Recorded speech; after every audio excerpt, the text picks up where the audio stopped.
कितना रहेगा cut off, एक बहुत बड़ा सवाल रहता है। और अब क्योंकि प्रीलिम्स खत्म हो गया है तो मेंस की तैयारी करनी है या नहीं करनी, ये एक काफी बड़ा क्वेश्चन रहता है। अगर हम GS1 और पेपर 2 CSAT दोनों पेपर्स को कंबाइन करके देखते हैं तो अपने को ये समझ आता है कि पेपर 1 मीडियम टू हार्ड था। यहां पे इजी क्वेश्चंस कम थे, मीडियम टू हार्ड क्वेश्चन ज्यादा थे, और ऑप्शंस में काफी प्रॉब्लम थी। इवन तो टॉपिक्स देखे हुए थे लेकिन ऑप्शंस में काफी ज्यादा प्रॉब्लम थी। ये यहां पे एस्पिरेंट्स को काफी प्रॉब्लम आती है। पेपर 2 अगर CSAT की बात करते हैं तो ये one of the hardest papers था पिछले कुछ टाइम में। मतलब कि बहुत से ऐसे कैंडिडेट्स होंगे जिनका GS तो क्लियर हो रहा होगा लेकिन CSAT क्लियर नहीं होगा, क्योंकि CSAT इस बार पूरा बाउंसर आया था। जो यूजुअली क्वेश्चन प्रैक्टिस करवाए जाते हैं, जो एक यूजुअल ट्रेंड होता है, उससे बिल्कुल हटके था।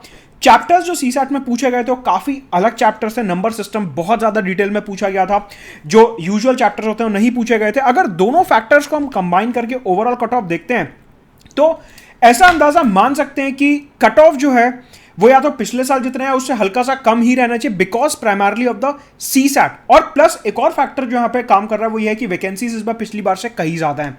तो देखिए, एग्जैक्ट कट ऑफ प्रिडिक्ट करना तो बहुत ज्यादा टफ हो रहा था, लेकिन यहां पे एक सेफ अजम्पशन हम ये लगा सकते हैं कि अगर आपका GS पेपर 1 में 84 से 85 बन रहा है और पेपर 2 आप 67 से ज्यादा स्कोर कर रहे हो तो आपको मेंस की तैयारी शुरू कर देनी चाहिए। बट यहां पे एक चीज आपको ध्यान रखनी है कि पेपर 2 का स्कोर जरूर लगा लेना। कहीं पेपर 1 में सिर्फ 84-85 स्कोर देखा और आपने तैयारी शुरू कर दी मेंस की। इस बार CSAT क्योंकि बहुत ज्यादा बाउंसर पेपर था तो पहले अपना CSAT का स्कोर लगाइए और देखिए कि वो 67 से ऊपर जा रहा है नहीं जा रहा। अगर दोनों कंडीशन सेटिस्फाई हो रही है कि CSAT भी 67 के ऊपर जा रहा है और GS भी 84-85 के ऊपर जा रहा है तो there is a very good chance कि आप मेंस में आपका नंबर आ जाएगा। So start preparing for mains अगर दोनों कंडीशन सेटिस्फाई हो रही हैं।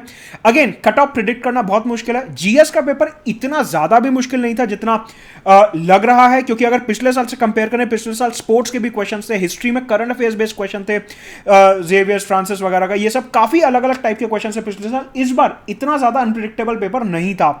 कहने का मतलब है इस बार पेपर मुश्किल था लेकिन ऑप्शन ज्यादा मुश्किल थे, टॉपिक्स इस बार इतने मुश्किल नहीं थे। तो GS फिर भी हल्का सा पिछले साल से कंपैरेटिवली इजियर है। मैं ये नहीं कह रहा कि बिल्कुल जमीन आसमान का फर्क है, लेकिन अगर आप नेक टू नेक कंपेयर करते हो तो हल्का सा पिछले साल के कंपैरिजन में इस बार अनप्रिडिक्टेबिलिटी कम है। लेकिन CSAT बहुत ज्यादा अनप्रिडिक्टेबल था, पर्टिकुलरली क्वांट और इंग्लिश रीडिंग कॉम्प्रिहेंशन की वजह से।